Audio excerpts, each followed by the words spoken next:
Despite still being considered a young art form in comparison to other modern media such as photography and film, video games have created some of the most iconic imagery to grace popular culture.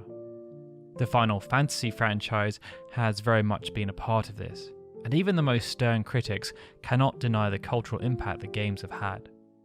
Numerous references to Final Fantasy games exist throughout different forms of media.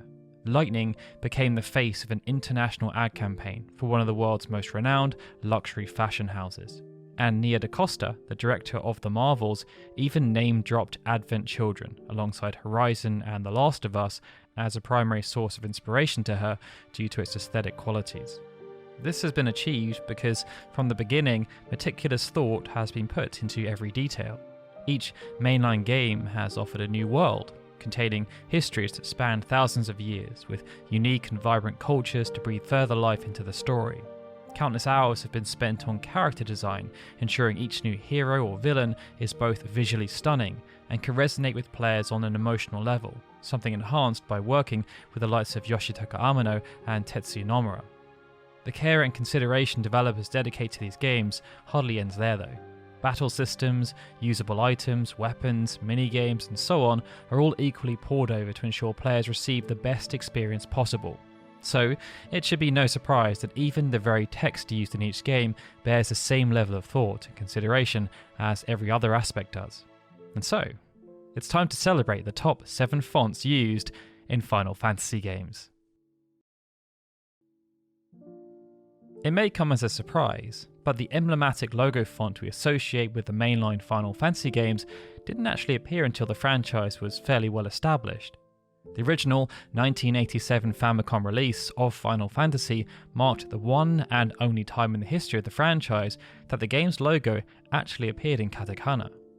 Much like the game's comparatively humble beginnings, the font was simple and light blue in colour. This same light blue colour was then eventually reflected in the Warrior of Light, which was included in updated logos for re-released versions of the game. This was the Japanese version, but the North American release of the game featured a logo that was much more similar to what's become the standard logo of today. Slightly bold and red in colour, the font resembled the runic typeface created by Jerry Powell in 1935, a detail many fans have noted.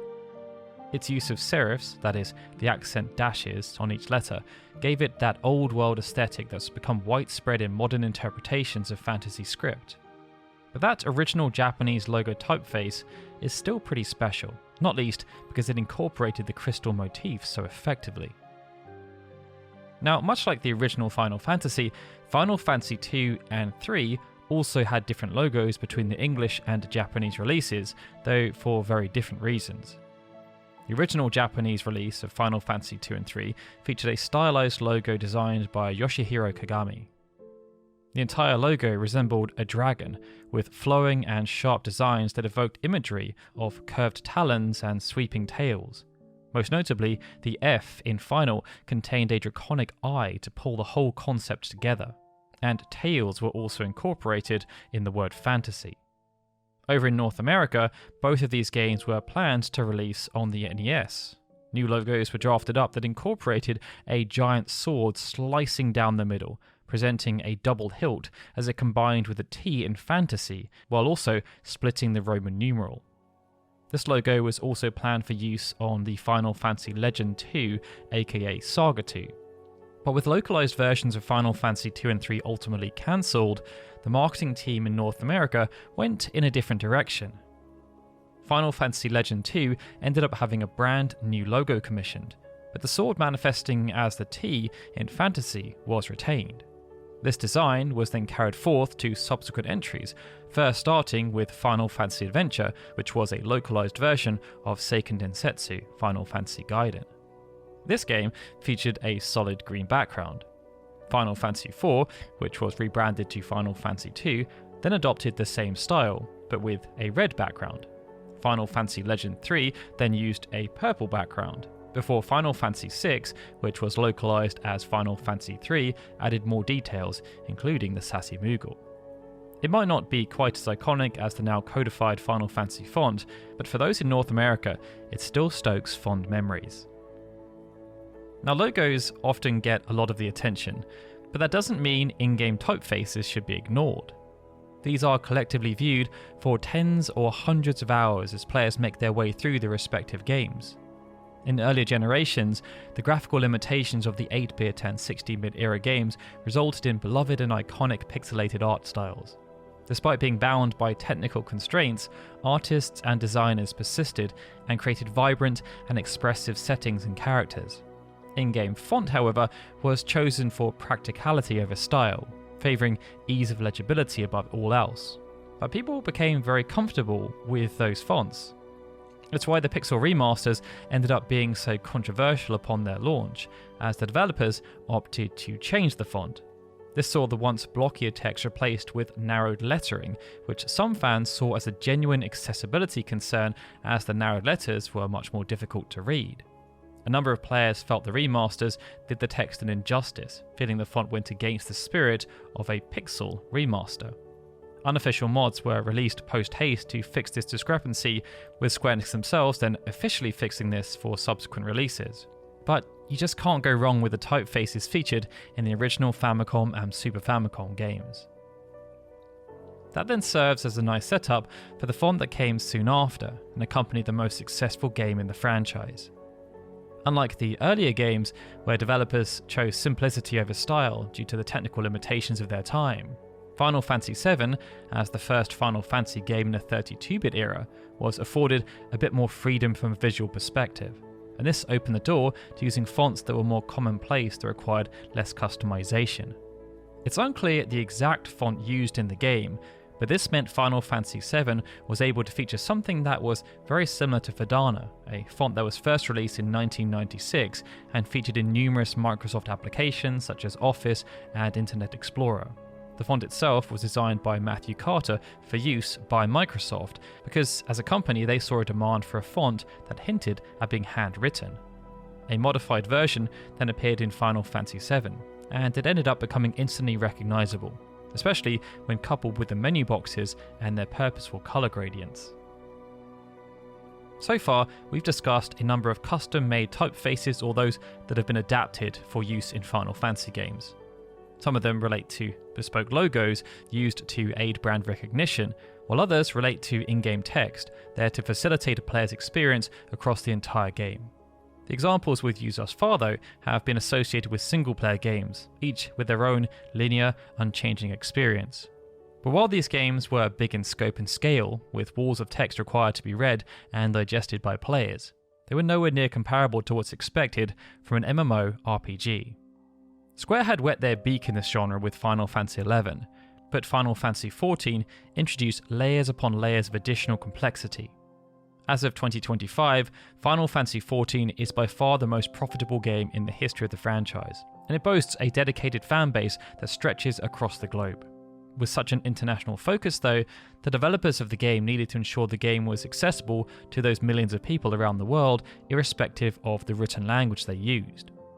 While bespoke fonts work wonderfully for games with a limited localization release, something as big as Final Fantasy XIV needed to benefit from an existing font, one that was very practical. And so, that's what the developers used. Most of the in-game UI for Final Fantasy XIV ended up using a font called Axis that was created by Type Project in 2001, and this was a very purposeful choice. Naoki Yoshida, the director and producer of Final Fantasy XIV, teamed up with the lead UI designer Hiroshi Menagawa, and after scouring through numerous options, they found what they felt was the perfect font for their game.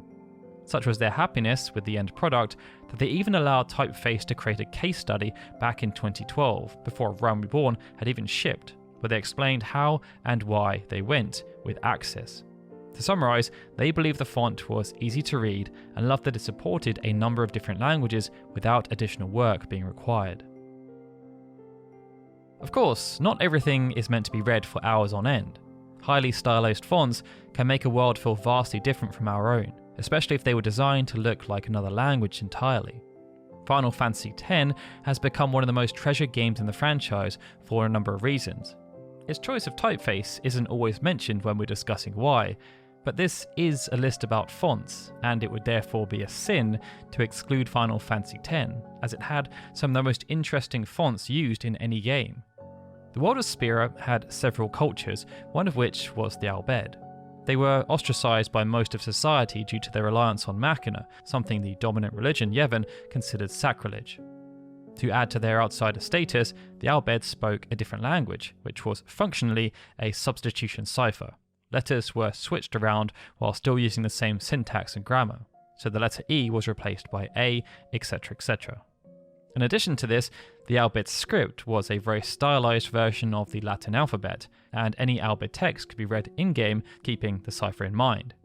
Similarly, Spiran was also a stylized version of the Latin alphabet. The jug Oren kept on his hip had a 3-letter inscription that read Nog, an archaic term for alcohol. Like Albed, any Spiran script could be read in-game and then deciphered.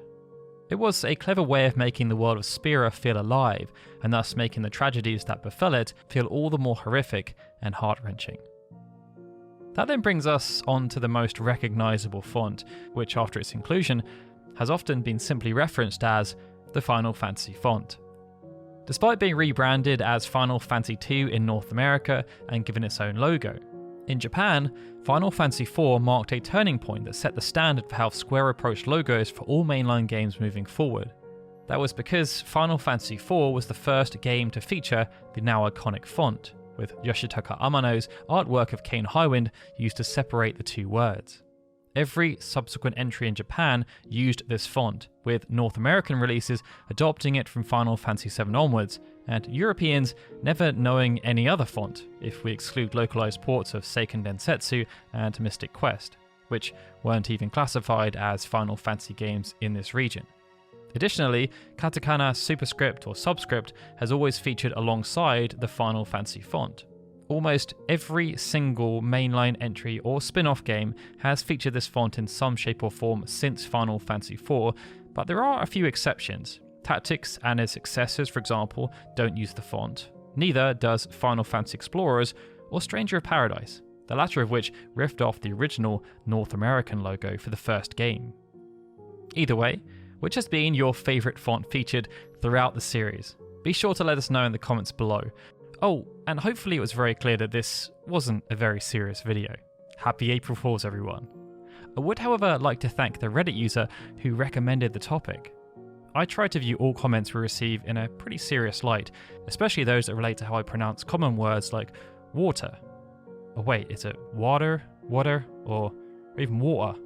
Either way, after seeing that the Reddit user had mistakenly believed we'd already created a video called Top 10 Fonts in Every Final Fantasy Part 3, I thought, why not just give them what they want, in the way that only Final Fantasy Union can? Hopefully, we did the topic justice.